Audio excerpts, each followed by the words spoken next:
Hello.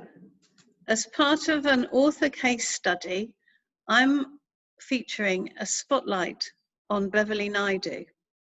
I'm very lucky to have with me this morning Beverley Naidoo, who's agreed to be interviewed about her life and work.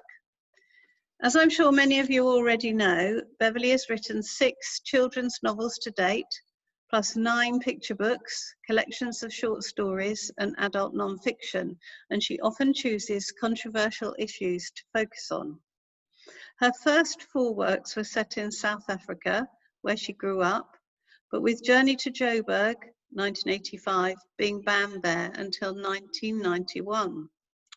She also published her PhD in 1992, which investigated the transformatory potential of fiction for young people in challenging racism. After the 1994 transition to democratic elections in South Africa, Beverley turned to writing about children from other African countries as well. For example, focusing on the experiences of 2 Nigerian children smuggled into the UK as refugees in the case of The Other Side of Truth, 2000, and its sequel, Web of Lies, 2004. The former received several awards, including the Carnegie Medal for 2000, featuring the first Black protagonist in a children's book 64 years after the award commenced.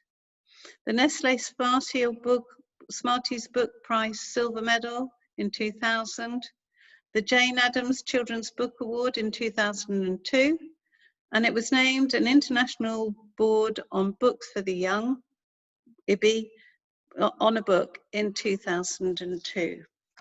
So, after that introduction, let's move on to the questions. Hello. Beverley, where shall we begin? Would you like to start with your family, how you came to be born in South Africa and what kind of life you led there? Right, well, thank you, Julia.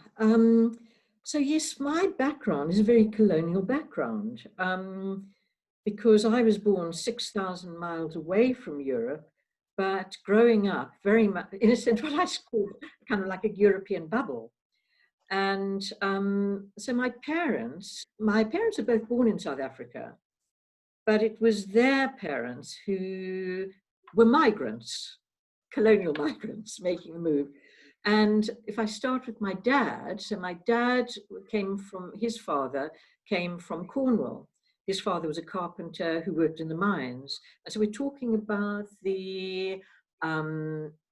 towards the end of the 19th century, and the tin mines are closing down in Cornwall. Well, where could a young white man make a good at that time with all these? So a lot of those, those people who'd been former miners or who worked in the mines went off to the colonies.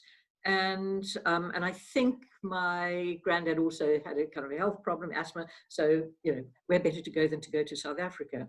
And my dad's story was how he landed in Cape Town, which is where the boats would have come, with his box of carpentry tools, his violin, and a £5 note, which maybe in that time was quite a lot of money. I don't know. And then he came back to Cornwall to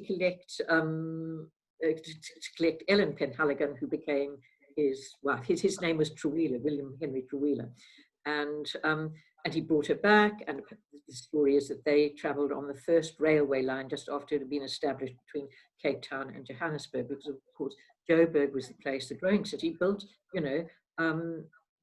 out of wool. Of course, black miners, and of course there'd been the Great War between these 2 warring European tribes, as I call them, the British, my tribe, and the Afrikaners who descended from the Dutch, over who was going to control South Africa. So that was on my dad's side. Now my mom's family had, her parents were born in the UK, in Britain, but actually had come out of Russia.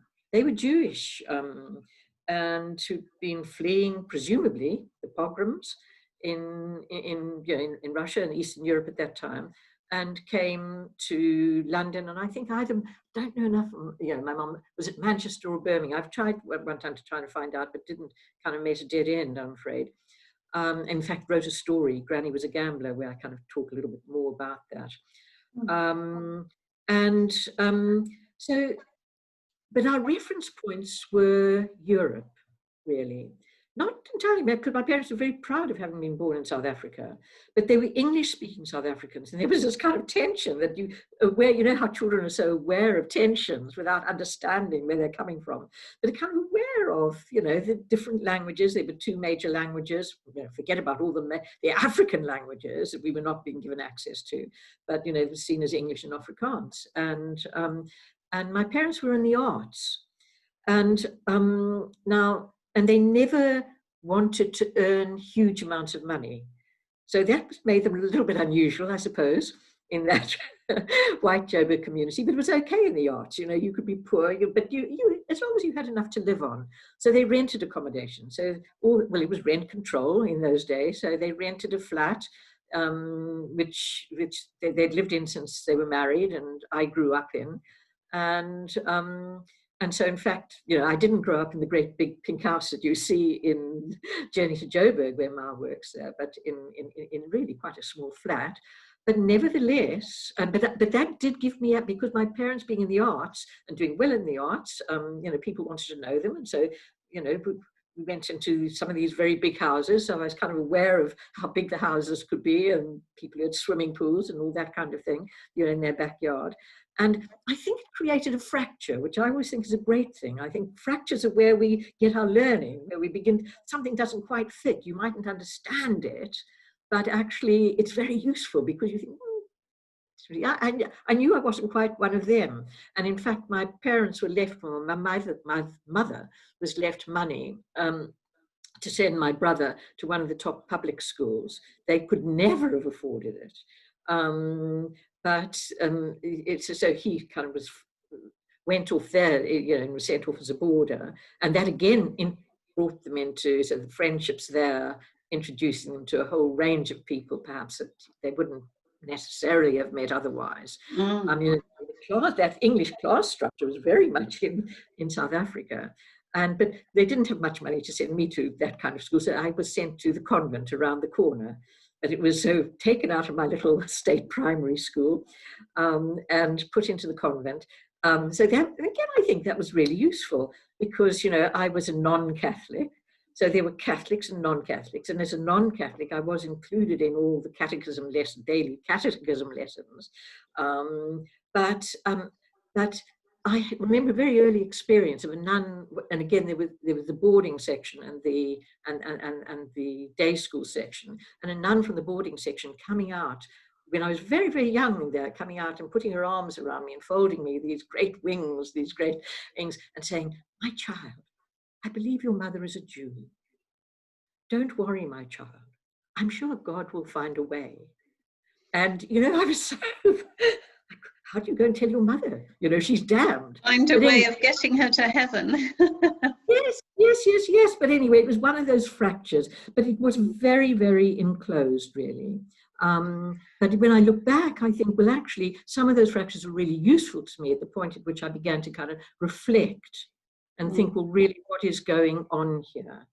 And just one last thing I want to say on that is I think we can look but not see.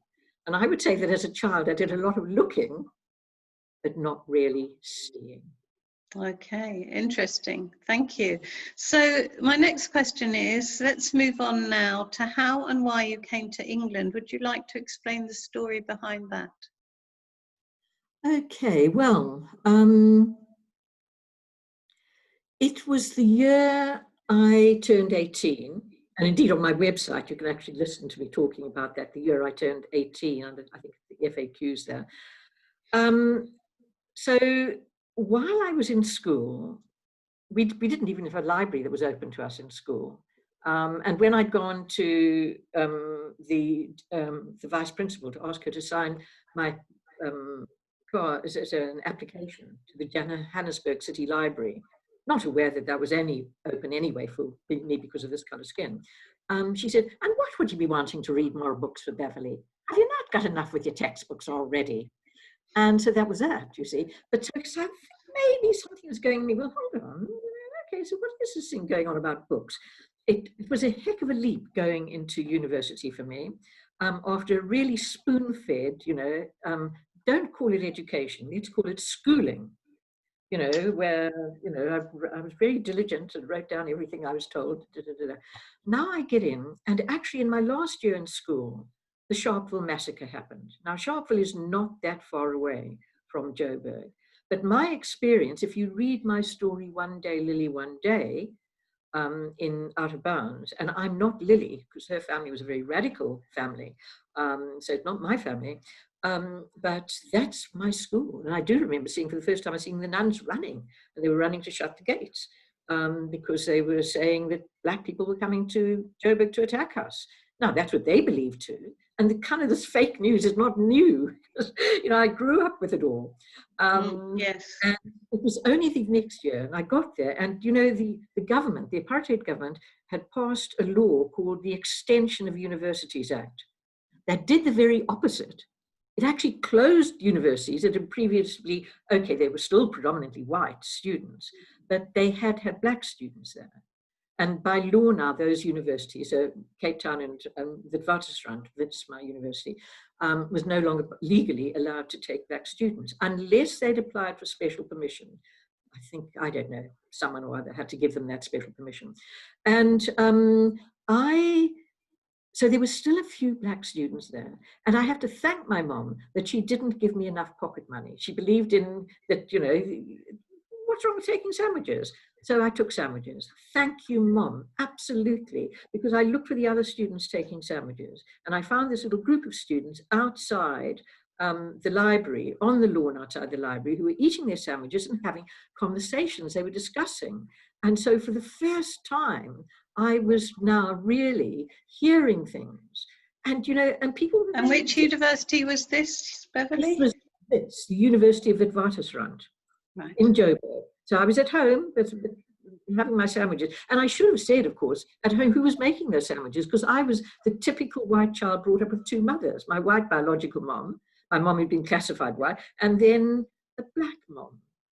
And there's another story, well, we can come to that with Journey. Yes.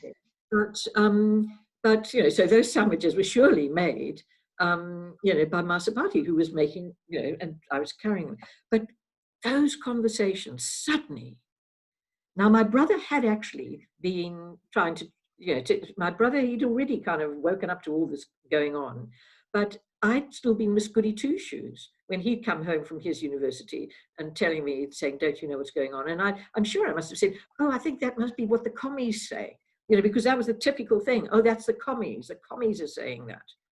But it's when my friends at university, this new friendship group, and they didn't say, oh, you're stupid. They said, but haven't you seen this? Have you seen that? They and so I gradually was inducted into what was happening.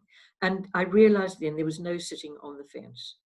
You can't. It's like, as I always say to children, if you see bullying going on and you say nothing about it, you see bullying going on in your classroom, in the playground, if you say nothing, you're complicit. That's what the bullies want. They threaten you. They say, you say anything and you're next. But we have to find ways of coming together so that actually we can challenge this, this bullying, this domination. Yes. And so that was, I knew I had to make a decision. And how did you start challenging the bullies, Beverley? Well, I simply joined with some friends who asked me, started off with putting out leaflets, in the university, getting in early to a lecture and putting leaflets around on the desks, etc., before anyone else had come in, that kind of thing. And then from that it led on to, so it was, so that was the beginning of the process. It obviously went further, and it went to some helping with slogan painting. And I know we've just passed a law in this country about giving undercover officers basically free rein. Well, if I could say that my slogan painting expedition, it was actually the undercover police guy who got me into that, set up the car, got me into it. And I was the lookout. I was a lookout. I didn't know that the cops were there in the grass beneath. Wow. This railway bridge. And poor Sheila Weinberg, both of whose parents ended up in jail. She You know, she was painting the slogan, but it was all organized by this undercover agent. So You know, what happened to you then as a result of that? As a result of that, they knew everything. I mean, didn't they? They had everything. But I was a very small fish. You know, I'd got out of university, I'd completed university, but they knew the study group that I was going to. There were little microphones in the wall and that kind of thing. And by the time they cracked it, and what they did is they waited until they got the Rivonia trial out of the way. That was done. And then about 3 weeks later, they then came down on the next echelons. And so I was a very, very little fish in those next echelons there. My brother was a slightly bigger fish, and we were all picked up. My particular group was kind Arrested. of arrested. Yes, so bang, bang, bang on the door of I'd moved from home because I hadn't wanted my parents to kind of be knowing my comings and goings. You know, my little bed sit, and whips away, you know, and people going through my books, pulling them out, everything. And where did they take you? Okay, so I was taken again. I was very lucky because I caught the sight of my brother in the back of another police car going off, and we were taken to Pretoria. I didn't know where he was taken, but I knew I was. And thought, okay, so this is the way to Pretoria, and I found myself in the Pretoria, and it would have been the white women's section of the women's jail there, and there were a whole number of other women there. Very fortunate because a lot of them, they were much more experienced. Sheila Weinberg was there. She was younger than me. I was 21, I think, and Sheila must have been about 18 at the time. But it was an induction for me, and I always say it was a great learning experience. You know, what I learned from that was because South Africa was like a prison. You know, when you run these kind of societies in which only some people have permission, you know, in South Africa's case, it depends on, you know, the skin color. You know, it could be other things, couldn't it? How these societies work, you know, who's given permission, who isn't. In South Africa, it was used on skin color. And so I felt it was a huge learning experience. And because I was rather little, so we went on a hunger strike that was suggested by the older, you know, the more experienced people. Yes, fine, hunger strike. And then after 10 days, I was beginning to feel wobbly, beginning to feel a little sorry for myself. That's not a good thing. And so I made the decision I would stop the hunger strike because I knew that by the time I was integrated, I wanted to be together, I had my wits about me. But actually that day they separated us all and they sent us all around to different jails. And because I was very small fish, they left me alone. And when they came to see me, they said, you know, we can just throw away the key. No, we can forget you. But they then did show me a statement. This was after some day, and it was from my brother because I'd been saying I know nothing. And then there was something from my brother, and I thought, oh my goodness! And I had an image. I've always thought in terms of images, and it was of a stone cracking because I knew my brother. There's no way that they could have got that statement from him without torture, and they tortured. They were using a lot of the time on that. They were using the standing torture where they were keeping people awake, you know, days, nights on end. Until they made a statement. And so then I knew. But they weren't bothered with me at that stage. And they then charged one of the people of the hunger strike, actually continued to have hunger strike. And I think they were frightened. I think they would have, frightened, is that the word? I think what they didn't want to happen was a white woman dying in an apartheid jail on a hunger strike, because that would have hit the international press, wouldn't it? And weren't you put in solitary confinement, Beverley? Yes, is that right? Yes. But in that first stage in Pretoria, it was still possible to talk to people because there was wire along the top. And if you waited for the warders to be away, the wardresses to be away, you know, you could, you know, send some kind of conversation. That was how the hunger strike was arranged, you know. And how long were you in solitary confinement? I think it might have been about 8 weeks and about 56 days. A friend of mine got in a Bible, which I then, I'd been also taught while I was in Pretoria before I was sent off to the other jail, you know, where I was really solitary, but actually on the ground floor, and I could see what was happening for young black women prisoners, young and old. Oh my goodness, women with babies on their backs. You know, so again, I was learning stuff that I'd never have seen otherwise. So can I ask how you then came to the UK? Okay, so I was let out. My brother was part of a whole trial. It was called the Fisher trial, the first Fisher trial. won't go to that. It was a whole big thing about it. And I thought I was going to wait and see what happens in that trial. But I was introduced to a remarkable person who was Sir Robert Burley, who had been headmaster of Eton. And he is a very remarkable man. I think they called him Red Robert. And he had gone out to South Africa as a visiting professor of education. And he made it his business to go into Soweto and to introduce Soweto students to Shakespeare. And he was a classicist. And one of my mom asked a friend who knew him and took me to meet him, and he said, "How did you do in your, in your exams?" Well, fortunately, I'd started off with a third in English. By the final year, I'd managed to get, better. Got my first there, and he said, "No, that's not a problem." And he said, "I think I can, I can." He set up a connection, and his friend was Harry Ray, who'd been in the French Resistance and who's now the first professor of education at the new University of York. And I thought that's a place for me. He'd also suggested Oxford, but I thought, oh no, goodness, writing about Anglo-Saxon, can't take it. So, I came, and I was lucky because they'd let me out. I think but Sheila Weinberg, on her return, her parents had got her out of the country. Her dad was on trial by this stage. Her parents got her out of the country, but she actually returned to South Africa at the point I was coming out.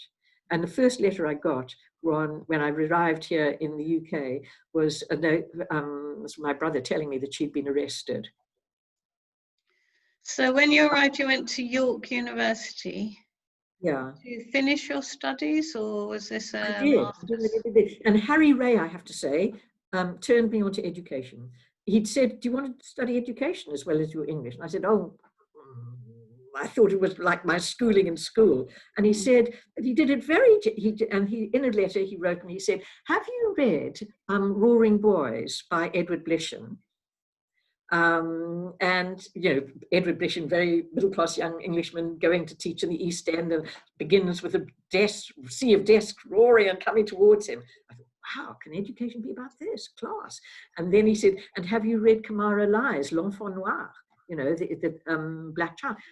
And I read that, and I thought, wow, so can education be about culture? Whoa, I'm in. And so you qualified to be a teacher, didn't you? Qualified to be a teacher. A secondary teacher in teaching English? English. And where was I going to teach? I was going to teach in Nigeria. Sorted it all out. My poor parents probably having a heart attack because Nigeria was in the middle of the Biafran War.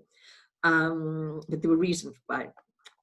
I'd made some really good Nigerian friends, and one family in particular at that stage. And I was reading. I was reading the Heinemann African Writer series. I was reading, all of things that I'd been denied as a child. Yes, because of censorship in South Africa. I thought, my goodness, I thought, there was South Africa linked to Europe. Whoops, Africa was this blank map. And suddenly, I was now opening, and through literature, you see, writers invite us in, don't they? They're generous. Absolutely. You go into that world.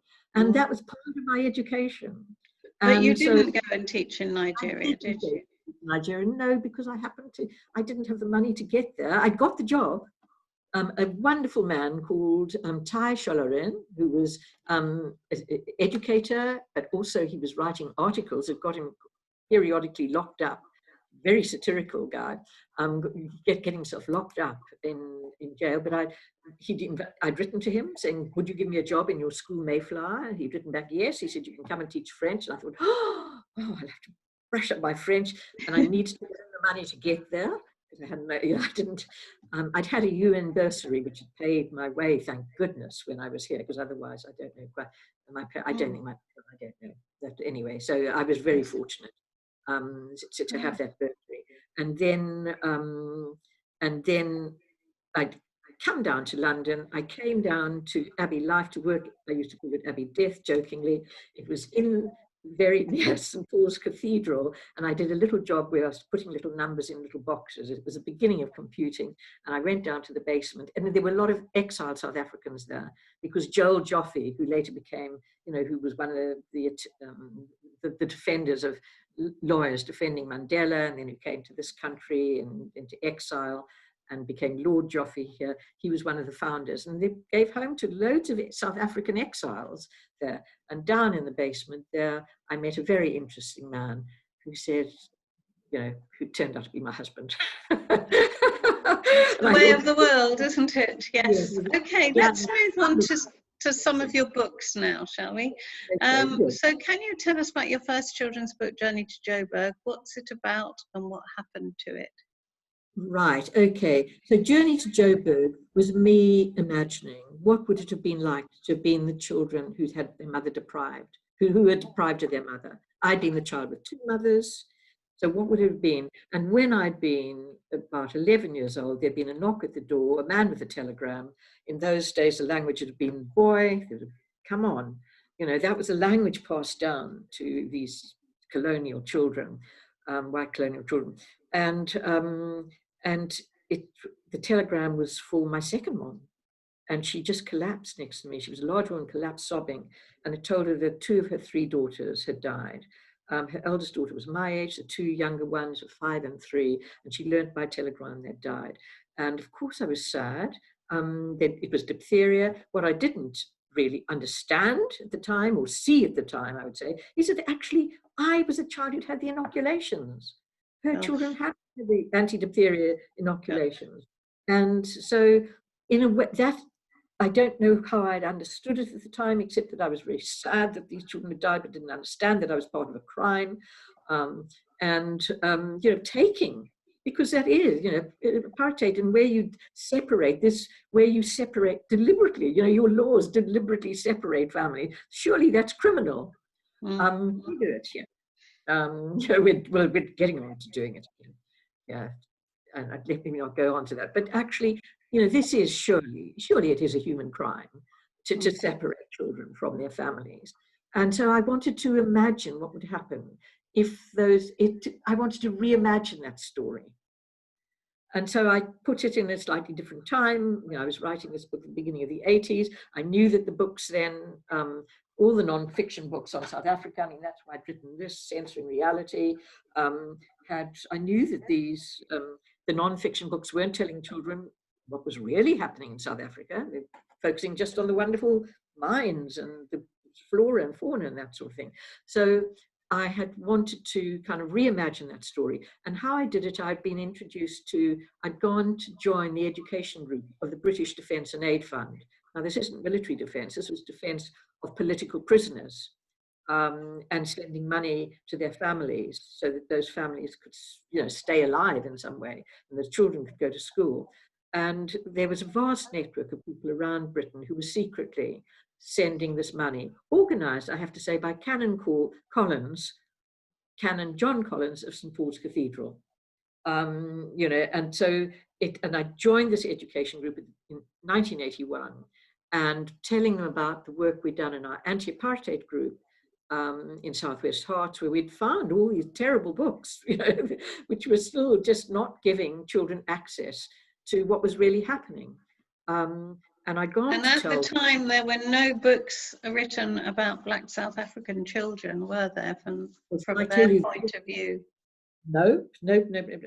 And I was very, very fortunate, because Ethel de Keyser, who was the extraordinary woman who was running this part of the British Defence and Aid Fund, and actually helped set up this Canon Collins Trust, which still exists, and half the Journey to Joburg royalties still go, my royalties, I share them with them, because they're extraordinary. And their mission was really to kind of enlighten people, let them know what is actually happening.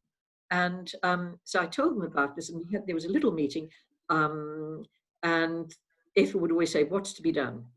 And she said, well, we need, and we agreed, there were about 3 or 4 of us, not much. And okay, we need a book. So who knows a writer? This would be Ethel, preferably a famous writer, a famous children's writer. Well, no one knew anyone. I put up my hand and they said, oh, she said, who do you know? And I said, well, I don't know anyone, Ethel, but there's a story I want to tell. Have you written for children before? Said Ethel. No, I haven't, but do you think you could do this? And I said, well, I'd like to try. And she said, well, I'll give you 3 months. Come back to the December meeting and show us what you've got. Gosh. So goshy. But then what she did is, because, you know, this Defence and Aid Fund was part of the International Defence and Aid Fund, and they were getting press cuttings coming out of South Africa. And do you know that within a couple of weeks of that meeting, Ethel sent me 2 cuttings, and they're still at the beginning of Journey to Joburg. These were real cuttings about real children who had made extraordinary journeys to try and be with their mothers, who'd been separated from them. And so I kind of knew what I'm writing about here, it's not just imagination. Yes, it's imagination, but actually this really is happening. So of course I was doing my research. Of course I was sending it out to people, and through, you know, through and different, getting respondents, people saying, does this sound real? Do you think this could happen? Da, da, da, da, da. You know, and Ethel was amazing, because she then took on, after 18 months, she said, Beverley, you're not going to do any more drafts. That's it, stop. And I'm going to now see if we can find a publisher. And if it hadn't been for Ethel, I don't think we would have found a publisher in those days. You know why? Because she was incredibly persistent. And she, in the end, and I kept being told, no, this is for older children. You need to write, don't write it so simply, make it a little bit more complicated. And I said, no, these are the young people going through this. And I want to find, it's my challenge to find the language that can actually tell that story in a way. And of course, storytelling does that. Think how grim, you know, our Grimm's tales are. Think how grim, you know, how gruesome our fairy tales are. And a good rule of thumb with the children's book is that it's written for the children who are the similar age of the protagonist, isn't it? Or the protagonist. So your story is about 2 children who make their way to Joburg from where? I've forgotten. Well, it's from a rural area, and Yes, and where their mother is working in Joburg, earning the money so that they can continue going to school, so the family can have a little bit of food, and their baby sister falls ill. And the older girl, the lady who's 13, very strong-minded. Very good to have strong-minded characters in your book. especially girls. Yes, and so she decides, and she calls her brother, to that younger brother, to the back of the house. Said, look, we've got to go and get mine. He says, how can we? We don't have food. You know, we don't have money. We can't get a bus. We can't send a telegram. And so she says, well, we're going to walk. And my idea was that actually through that journey of the walking, they would then be seeing things that they'd been protected from. You know, their mother would not have told them how awful it was to be working in Joburg. She would not have told them the whole story. They'd know little bits, you know, but this is them for themselves now. Yeah, so we won't give the end away, because we're hoping that people watching this interview will read the book if they haven't already. But what happened after the publication of it, Beverley?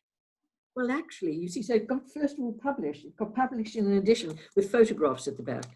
And that's quite interesting. I think it was quite postmodern, really, because there was not only the news cuttings at the beginning, which still remain there, but actually there were photographs at the back. And under each photograph, there was, sorry, the light is coming in here. No, that's fine. If you can actually see. So there was a caption about the photograph. I went through thousands of photographs that International Defence and Aid Fund was storing. I'd always said these were the future archives of South Africa, and they were, to find photographs that would link in with the text. So a caption about the photograph, and then a line from the text. So what I wanted to say is, so this story was embedded between the news cuttings and the photographs, but it was story. It's a story, but it's got real life equivalents. You know, to me, what's important, how do we imagine each other? Surely this is so important that we learned how to imagine each other. If we can't imagine each other, what kind of world are we? What kind of human beings are we if we cannot imagine each other? So what happened about the publication of it? So the very first thing is I sent some copies into South Africa, not to Masabati, who I wanted to whom it was dedicated. I couldn't put a full name. I just said Mary, because I knew the book was going to be banned. I knew it because it was said about the British Defence and Aid Fund there, you know, and the mission of the British Defence and Aid Fund to kind of support the families of political prisoners. And it was being done by very ordinary British folks, writing to these families as if they were just friends of the family. And so I'd sent a couple of copies to my sister-in-law. It was very feisty. You'd have to deal with the police quite a number of times, and you would be very charming, but firm. So she got them because I wanted my nephews and nieces to read it, but she never got the books. Instead, there's a rather nasty letter saying, Madam, undesirable publication, a journey to Joburg, 2 copies. And you can see it at the back of the book now there. And so that speaks volumes, doesn't it? A book that's written about what's really happening in a country is banned from anybody right. reading it I kind of in knew that they were country. really wanting to keep it from white children, because of course all the schools were segregated. Because we were all kind of classified at birth, and all the children who'd been classified with this kind of skin put into this thing called white. Purple in there. What can you see? Look at all these colors. Anyway, but that, you know, that was there with they didn't want those children asking awkward questions. I thought black children probably knew most of it. Maybe not everything, But but maybe, didn't have access to reading books. That's right. But anyway, it's a stimulus, you know, isn't it? Because a book is always, you know, passing around. One book, you pass it around. What do you think? What do you think? What do you think? You know, not telling you what to think. So a very controversial book, I think we can say. If it gets controversial, Julia, I would say challenging. Because to me, it's not. I can't see why these things of human rights should be controversial. To me, you know. But if something gets banned, there's a controversy there, isn't there? Anyway, challenging. Yes, let's keep it as that. Let's move on to question 4. I wonder if you could outline the structure of Out of Bounds, your collection of short stories, and then provide an insight to the background behind one of the short stories, The Playground.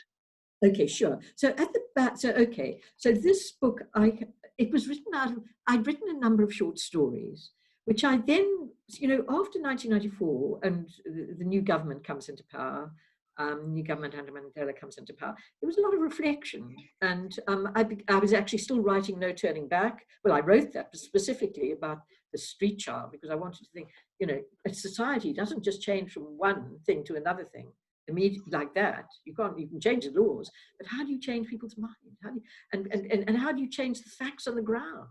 You know, it's so difficult. And I was exploring that through No Turning Back, through the street child. But I then was thinking, I thought, well, you know, I've done these short stories, a number of them, and they're set in different decades. How about if I was to, you know, think of a story for each decade that would take us through the kind of trajectory, the lifespan of apartheid, you know, the legal lifespan of apartheid, and into this so-called post-apartheid period, 1995, 2000, because I was doing this in 2000, you know, the book came out actually in 2001. And so I decided, okay, I only had about 3 short stories more to write. And what I did is at the back of the book, there's a timeline. So there's a timeline which actually gives you the actual date and actual events of those, you know, brief kind of version, it's kind of child-friendly version of what's happening. And I think this is characteristic of all your fiction, isn't it? Is how closely it's linked to real life events. But not faction. No. Because the most important element is to have that creative space in which to imagine. How would it be if that were me, if I can imagine myself, what would happen then? And so I do throw my characters into these very what I call challenging situations. Yes. And then I'm saying, how are you going to get out of this one now? So tell us about The Playground, Beverley. The Playground, which is the 1994 story. So, okay, I thought the most significant law that's been made by this new government is that saying that there shouldn't be discrimination in schools. I have to say, still there is, because it's economic discrimination. You know, there's very few schools are actually free in South Africa. A lot of parents are locked out and children locked out because they can't afford those fees. That's a tragedy. But this was about the first black girl to go into an all-white school. So I'd had this idea, and I'd seen a little news cutting about such a child. And she was asked by the journalist, she was there, and she was and there were white parents there, some of them had guns, you know, toting their guns, the fathers. And said, well, what's it like to be this first black child going there? And you know what she said? She said the most amazing thing. This child was reported as saying, they will want me when they know me. And that got me thinking, wow. I thought that this child has had a conversation. I imagined this child having a conversation, say, with a mother, saying, I can't do you know, they've got guns there, I'm too scared. And her mother saying, they will want you when they know you. And I named her Rosa because I thought her parents might have named her Rosa for a number of reasons. And so I wanted to see what happened. And of course, her mom is a mom who's looking after a white child.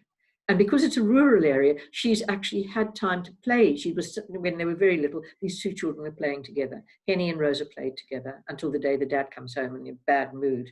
And of course, I turned that into a play, which was amazing because a short story has to be written so tightly, you know, Yes. everything connected, everything else. I broke it open to write as a play.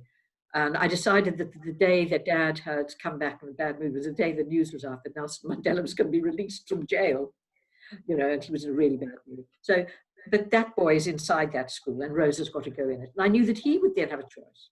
Is he going to ignore her? Is he going to just say, oh, I don't know you, having played with being best friends with those young children? Or was he going to do, you know, the right thing when he needed to? So that was the challenge there. Fantastic short story, and I recommend it to everybody. Well, in fact, the whole collection is really worth reading. Let's move on now and talk about your biggest award winner, The Other Side of Truth, and a bit of background to the book. Why did you set it mainly in the UK? Right, okay, so The Other Side of Truth, I set it in the UK because after the new government came in 94, the new ANC government, I thought, okay, you know, let's see what happens there. That's over to them now. And let me think about other stories. I mean, I was still continuing, but one day I came across my newspaper, but I kind of immediately knew it was going to be about refugee children. And I just thought, you know, perhaps I don't have to go to South Africa all that way to go and research. You know, it's a huge thing, cost to get myself there. You know, it wasn't as if I was commissioned to do these novels. You know, I was getting myself there, setting up workshops, doing the workshops and all that kind of thing. You know, I don't need to go do that. I can find these stories here, I think. And sure enough. But I knew it was going to be about refugee children.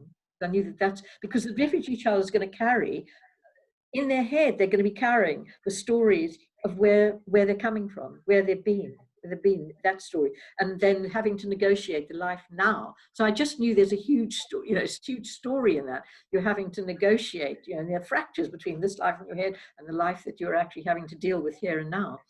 So another challenging issue you took on there, Beverley, and I'd just like to point out to people listening to this is that now there are so many books about refugee issues for children, but at the time of publication of The Other Side of Truth, it was a very rare topic for children's authors to take on, and Beverley was pioneering in this, taking on this subject matter.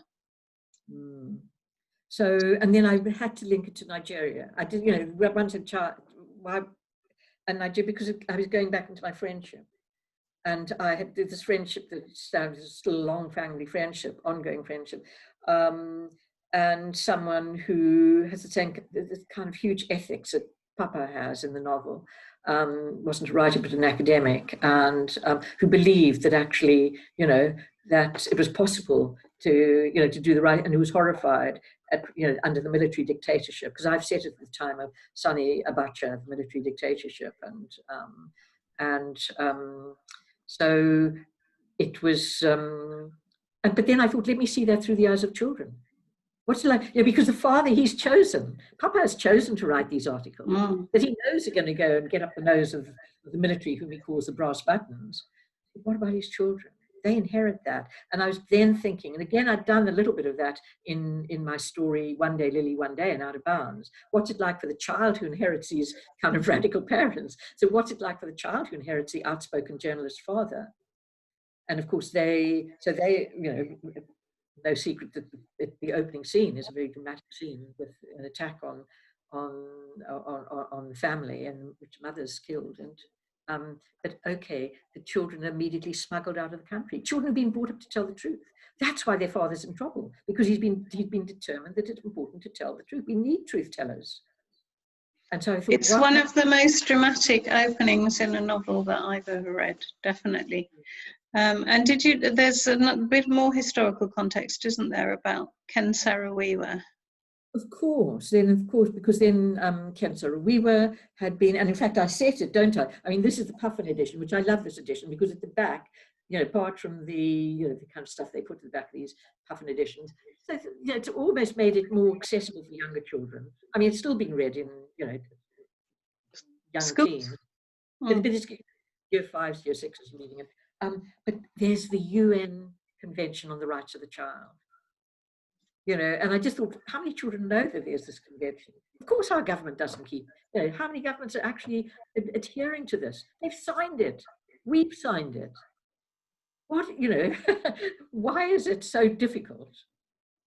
What is controversial about wanting our government to keep, and our governments, let me say, because I'm talking about kind of, globally, to keep to a convention on the right of the child. And one of those rights is that the child should be, able to be with their family. I mean, we do know personal circumstances where that breaks up, and that's terribly sad. But this is governments. Mm. So that leads me on to the last question, just to finish up. Why do you like to take on such, and I'm going to call it challenging issues in your writing? Okay, because I think as a child I wasn't challenged to think, and I just think, in that way I wasn't. I had a lovely childhood. I was much loved, and my parents were in the arts. They were telling stories, and my father was a musician, so I was introduced to all that, and that was wonderful to have that. But actually, what I wasn't challenged to think about that society and really see it. I think my parents would probably have been far too scared. As what happens, of course, we know that happened in Nazi Germany. How many families kind of just ducked down and tried to keep out of whole things, with, not essentially bad in themselves, but went along with things, scared, going on with it. And, and that, I see that happening all the time. I mean, I find it terrifying.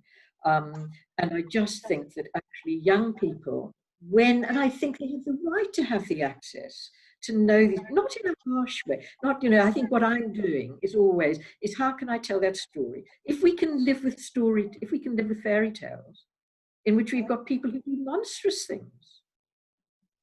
things happen in fairy tales that could give you nightmares, if we can live with those, but we know that there's some character who comes along, and who will somehow make it right. We have to believe that. I think it was Goldsmiths to come and to a Jack Zipes talk. I think Michael Rosen was actually yes. Do you remember? And in fact, since then, I've had on my desk here, I'll have to look over here to read it, because I then went and I put up on my desk a little quote from Jack saying, both the oral and the literary forms of the fairy tale are grounded in history. They emanate from specific struggles to humanize bestial and barbaric forces, which have terrorized our minds and communities in concrete ways, threatening to destroy free will and human compassion. What an important word, human compassion, 2 words, human compassion. The fairy tale sets out to conquer this concrete terror through metaphors. Well, I just hope that what I'm writing, because I am terrified about the world we live in, and out of the older I get, the more terrified I get, but actually, I've grandchildren, 4 grandchildren. What is the world we're passing on to them? I think there must be ways in which I might see my responsibility as the writer to find a way to kind of not to ignore, not to pretend, I didn't see that, it'll be okay for you because I didn't see that, but actually to find that way of telling the story. And then let children find their way. Let children find the way that compassion can win. And we do know that, there are people still there, who compassion. We have to remember that. It's a link, the chain, making the chain together, kind of having that sense that we can somehow curb these barbaric, they will always be there, these barbaric forces. I mean, they were there, since obviously with our fairy tales tell us they were there from the beginning of time, human time.